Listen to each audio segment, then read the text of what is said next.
ওই তারে হাত দিইনি, ওই তারে হাত দিইনি। তুই কি বলতেছিস? গরমের আগে কাজে আসবি নি? ঠিক আছে, দেখে নেবো, আসতে হবে না।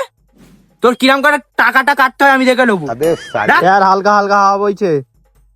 ওই 4টা কাট, ওই 4টা কাট, খালা ওই 4টাই, ওই 4টা কাট।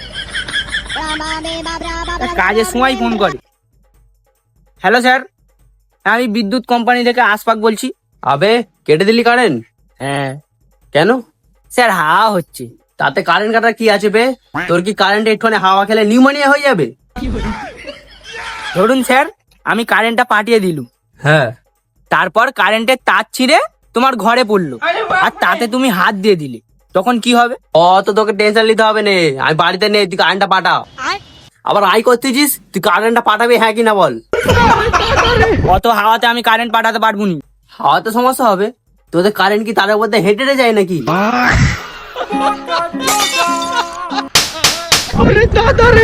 আরে স্যার, অত টেনশন কেন নিচ্ছেন?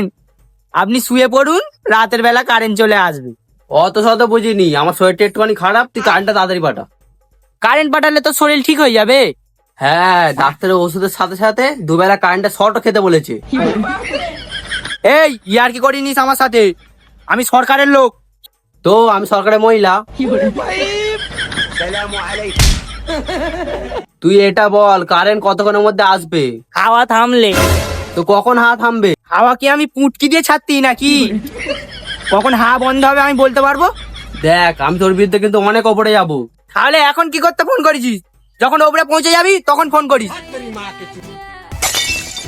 ওর কারেন্টের সাথে সাথে ওর লাইনটাও ছিঁড়ে দিল।